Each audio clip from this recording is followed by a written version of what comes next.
दोस्तों नमस्कार। खुले आसमान तले अगले 67 दिनों को इस देश को चलना है। इस देश के भीतर उठते हुए सवाल विपक्ष की तरफ से अब कहीं आपको दूसरी जगह सुनाई नहीं देंगे।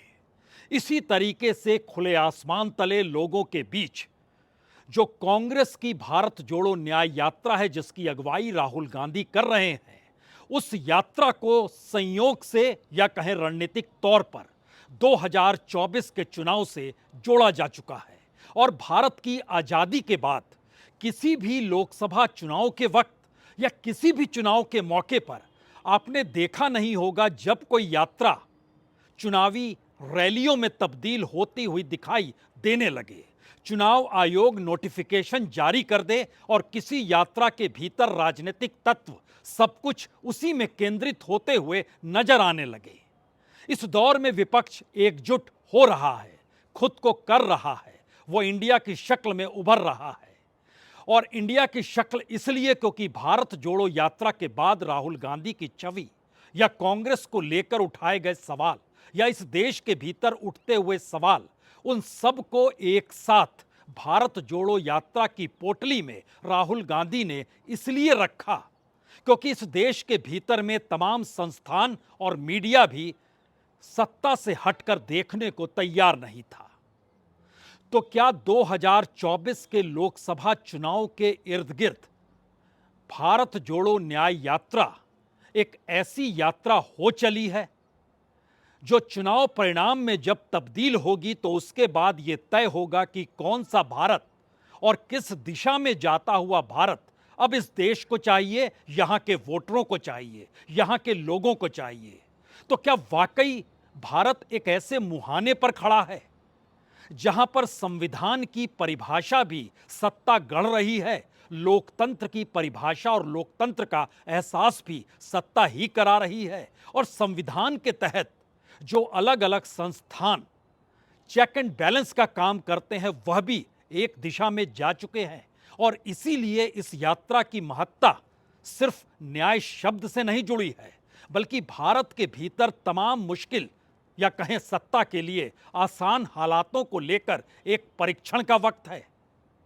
राहुल गांधी ने इस यात्रा को लेकर जो सपने संजोए हैं या जिस हकीकत की जमीन पर वो चल पड़े हैं, उसका सच क्या है?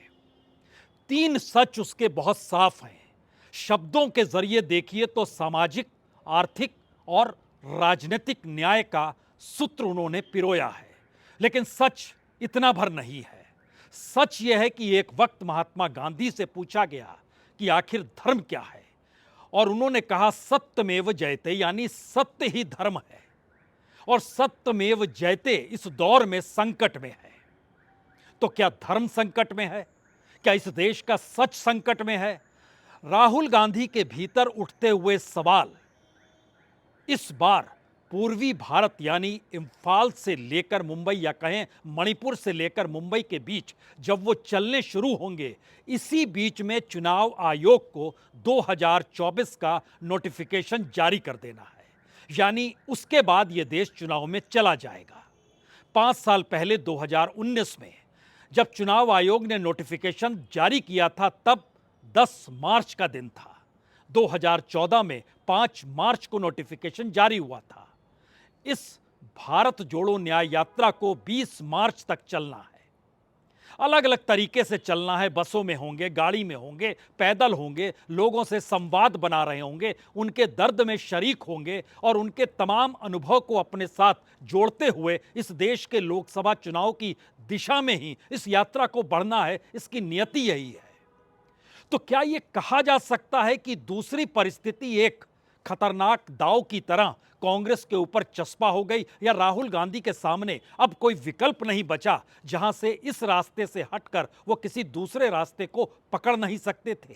क्योंकि एक यात्रा भारत जोड़ो यात्रा हुई जो कन्याकुमारी से कश्मीर तक हुई, यानी दक्षिण भारत से उत्तर भारत तक हुई। दूसरी यात्रा भारत जोड़ो न्याय यात्रा है जो पूर्वी भारत से पश्चिमी भारत की तरफ है। यानी पूरे समूचे भारत को नापने की परिस्थिति में सिर्फ इसलिए देश की सबसे पुराने राजनीतिक दल ने यह कदम उठाया कि इस देश के भीतर संकट है या उसके अपने राजनीतिक नजरिए से वो जो देख रही है, उसे समझ में आ गया कि अब यात्रा के जरिए लोगों को ही इस यात्रा से जोड़कर उस चुनाव की दिशा में ले जाना है जिसके लिए सत्ता ने चाक चौबंद व्यवस्था हर दृष्टि से कर रखी है। और शायद यही सबसे बड़ी वजह रही कि आज जब यात्रा शुरू हुई तो कई सवालों ने एक साथ चलना शुरू किया। पहला सवाल तो यही था, क्या मौजूदा वक्त में बीते 9 बरस के अंदर सब कुछ बदल डाला गया है और अब उसे पटरी पर लाने की जरूरत है, जिसके लिए इस देश के संस्थान या मीडिया या कोई भी ऐसी परिस्थिति सामने नहीं आएगी। खुद जनता को खड़ा होना होगा, लोगों को खड़ा होना होगा, उन्हीं से बात करनी होगी, तो उन्हीं के बीच चल चलो। और इसकी शुरुआत अगर मणिपुर से है तो मणिपुर से शुरुआत करते वक्त राहुल गांधी ने जो संदेश दिया वो शायद भारत की अपने राजनीतिक इतिहास में किसी जख्म की तरह मणिपुर की परिस्थितियां हैं जिस पर दिल्ली की सत्ता देखने को तैयार नहीं है।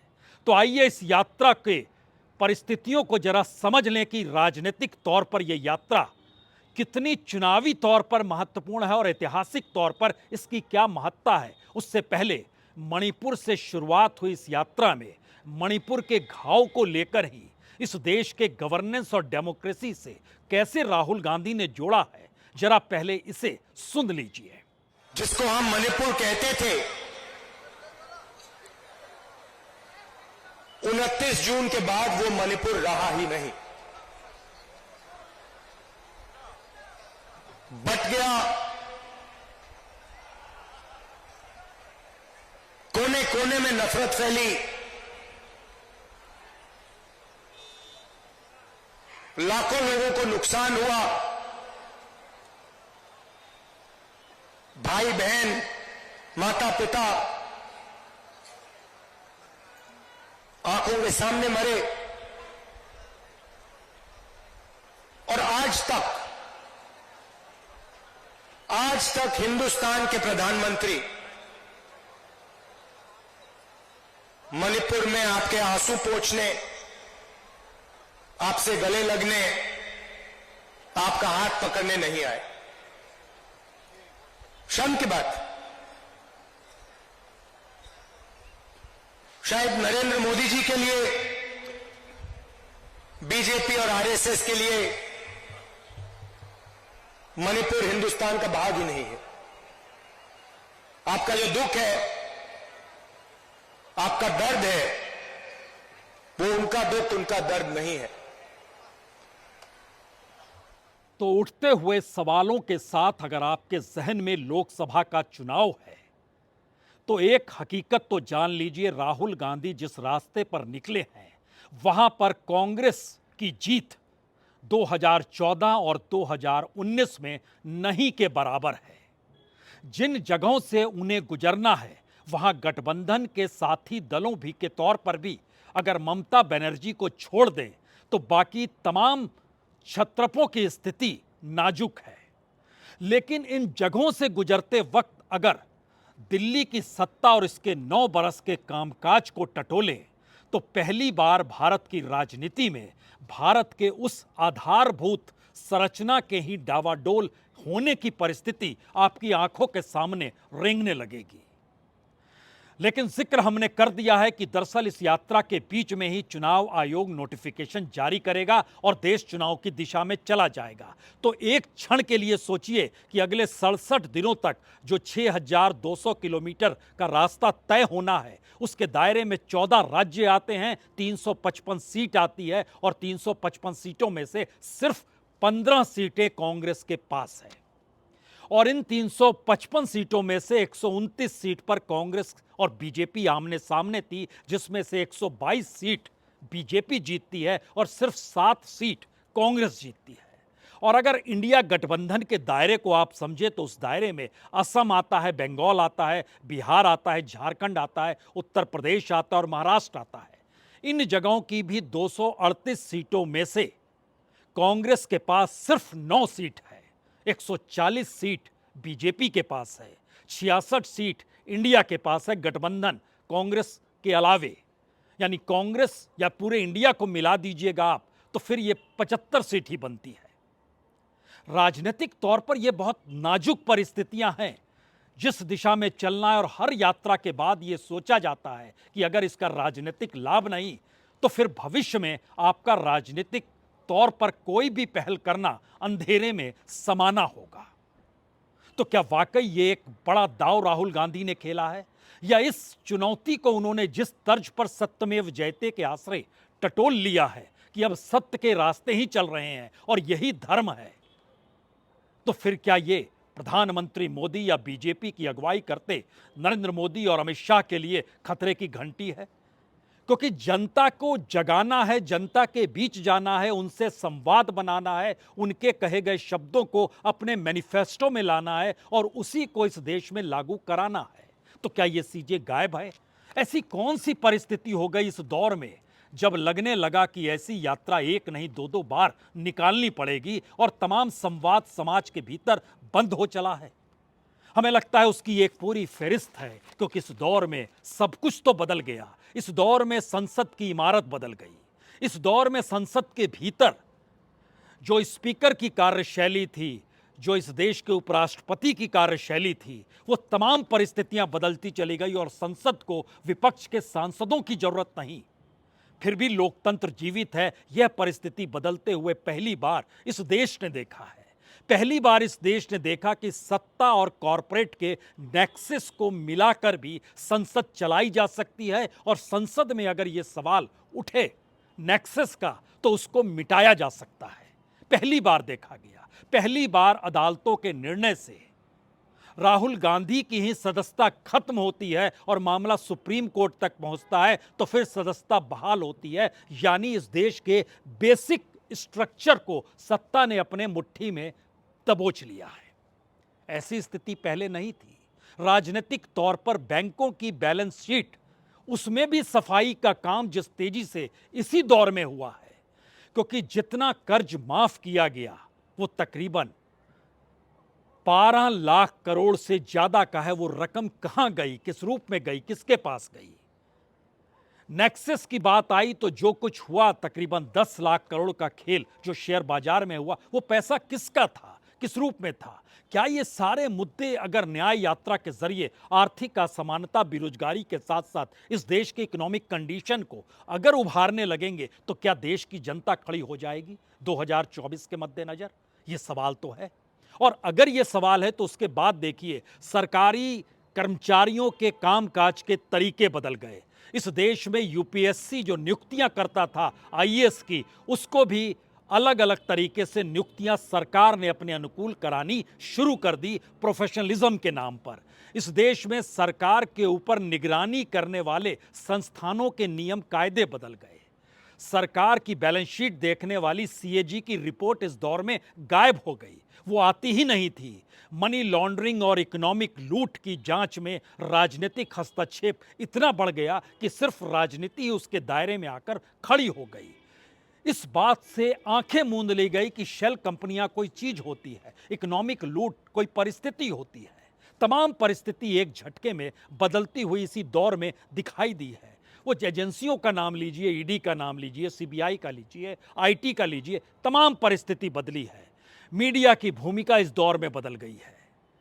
उसको जो लाइसेंस दिया गया खबरों को दिखाने, बताने का, सूचनाएं, जानकारी देने का, वह परिस्थिति भी इस दौर में गायब हो गई। सब कुछ अगर बदल रहा है तो बदलते बदलते अदालतों के फैसले भी राजनीतिक चश्मे से क्यों देखे जाने लगे? और राजनीतिक चश्मे ने अगर अदालतों को प्रभावित किया तो इस देश में चुनाव की प्रक्रिया और चुनाव की फंडिंग को लेकर भी सुप्रीम कोर्ट उस पर कुंडली मारकर क्यों बैठ गया? कोई फैसला तुरंत क्यों नहीं निकला? इसी दौर में तमाम मुख्यमंत्रियों को जिस तरीके से नोटिस दर नोटिस, झारखंड के मुख्यमंत्री को 8 नोटिस ईडी भेज चुका है, दिल्ली के मुख्यमंत्री को 4 नोटिस भेज चुका है, बिहार के डिप्टी सीएम को 3 नोटिस भेज चुका है। ये कौन सी परिस्थिति है जिस परिस्थिति में नोटिस भी राजनीति का हिस्सा हो जाए और इस देश की गवर्नेंस भी नोटिस के आसरे इस देश के भीतर एक परसेप्शन और नैरेटिव को डेवलप करने में लग जाए? अगर कानून काम कर रहा है तो कानून तेजी से काम करना चाहिए, उसमें विलंब होना नहीं चाहिए। यही वो परिस्थिति है जो धीरे धीरे थमती चली जा रही है। संसद कमजोर नजर आ रहा है, मीडिया रेंगता हुआ नजर आ रहा है, न्यायपालिका के भीतर और उसके बाहर जो दिखाई देने की परिस्थितियां हैं वो बड़ी उलझी हुई है।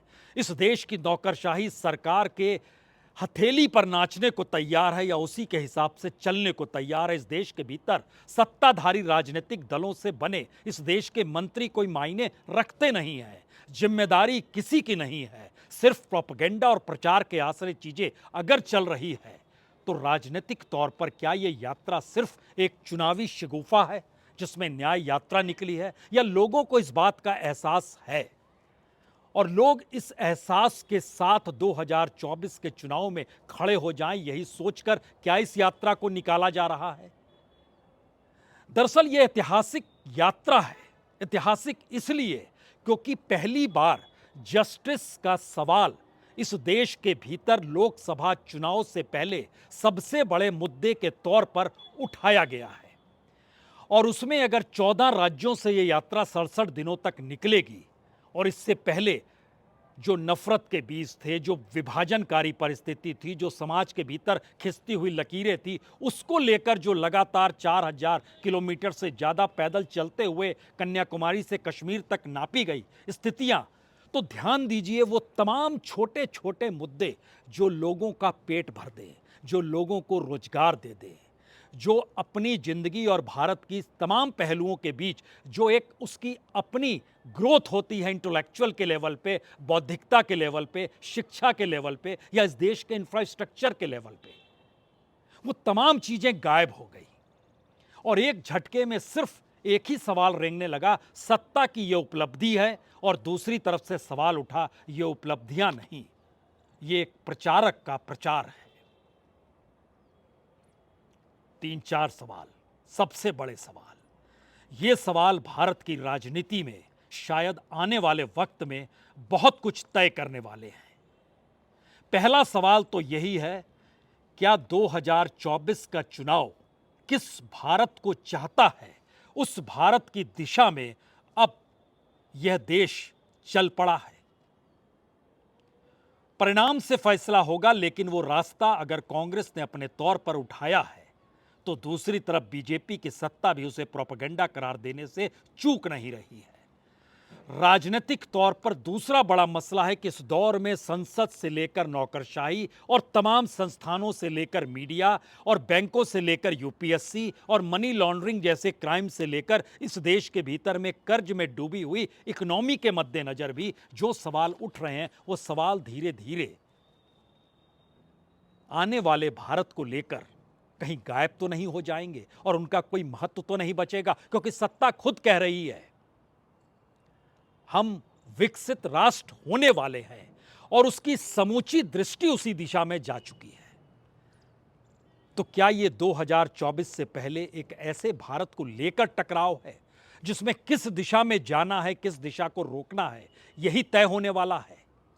अगर यह तय होने वाला है तो तीसरा सवाल सबसे बड़ा इस देश के भीतर में उन परिस्थितियों से जुड़ा है जहां पर इस देश में मोनोपोली चल पड़ी है।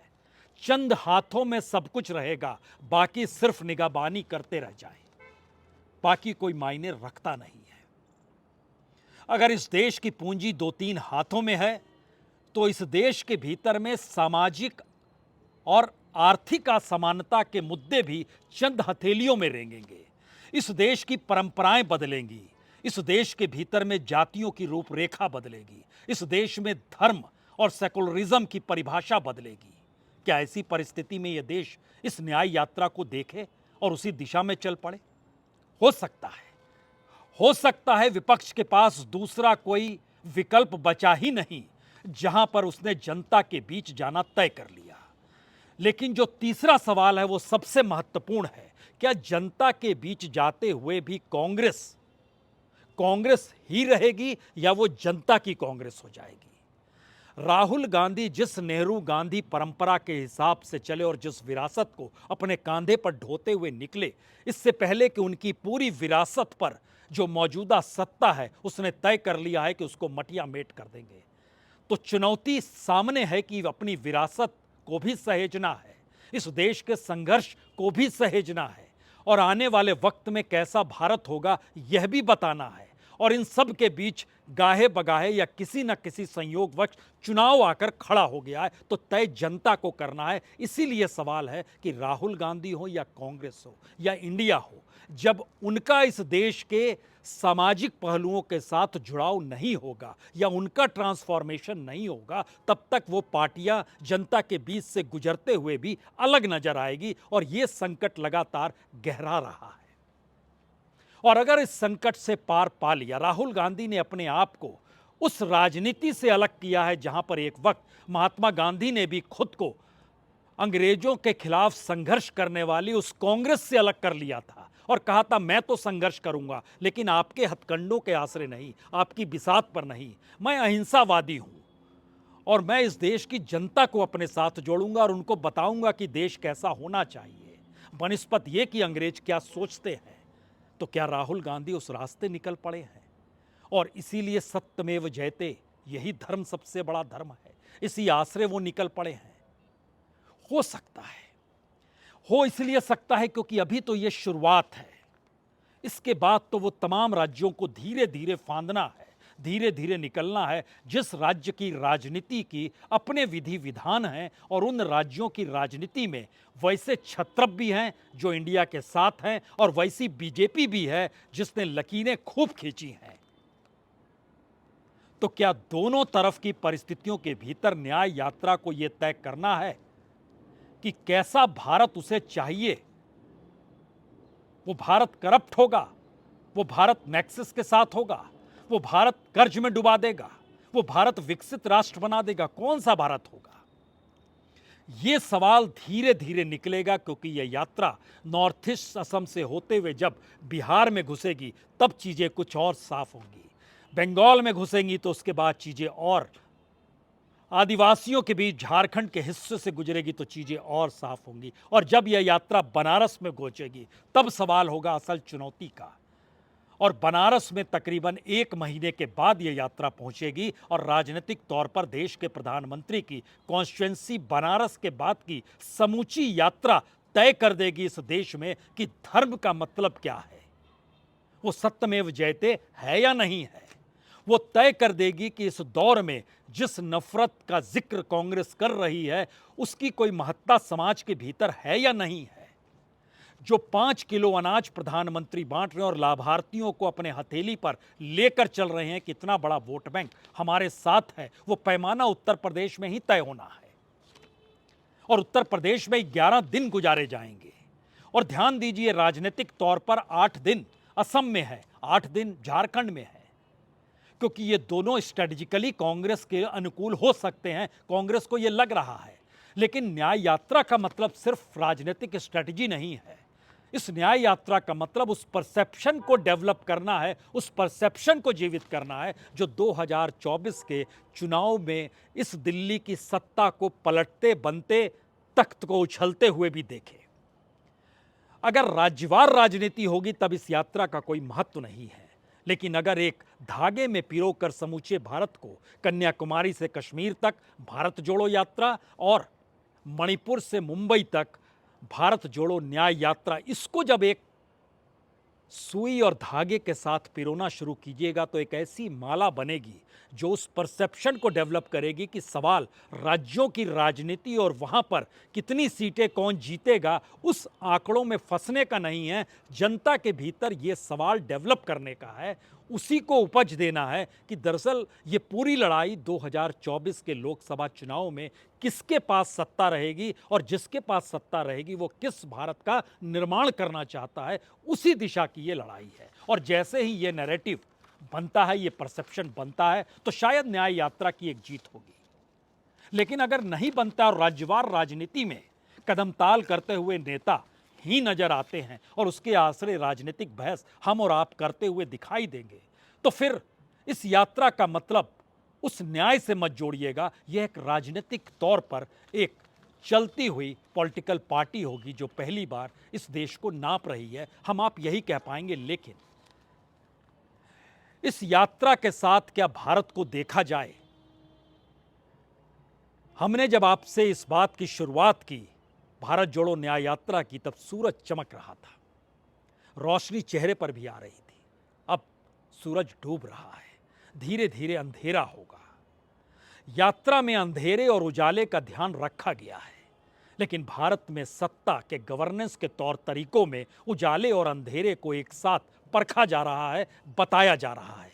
और शायद उसी अंधेरे का सवाल मौजूदा वक्त में भारत की राजनीति के सामने है और इस देश की गवर्नेंस को लेकर, उन नीतियों को लेकर है जिसके विरोध में भारत जोड़ो न्याय यात्रा की शुरुआत हुई है। हमारे हिस्से में उजाला आता है या अंधेरा आता है, यह तो तय मई में होगा जब लोकसभा चुनाव के परिणाम आएंगे, लेकिन उसकी शुरुआत चुनाव आयोग के नोटिफिकेशन के साथ होगी। लेकिन उसकी रगों में दौड़ने वाला खून किस उजाले को देखेगा, यह इस भारत जोड़ो न्याय यात्रा के साथ धीरे धीरे हर किसी को समझ में आने लगेगा। इंतजार कीजिए, अभी तो शुरुआत है, अभी तो सूरज डूब रहा है। यह गोधूली वेला के बाद का वक्त है, जब शाम हो चली है, अंधेरा छा रहा है। ऐसे ही खुले आसमान तले और ऐसे ही प्रकृति के बीच लोगों से संवाद अगर इस न्याय यात्रा का बन गया, तो फिर यकीन जानिए परिस्थितियां कुछ अलग होगी। लेकिन सिर्फ सूरज के डूबने और उगने से उजाले और अंधेरे को परख रहे होंगे तो हमारी और आपकी हथेली खाली होगी। बहुत बहुत शुक्रिया, बहुत बहुत शुक्रिया।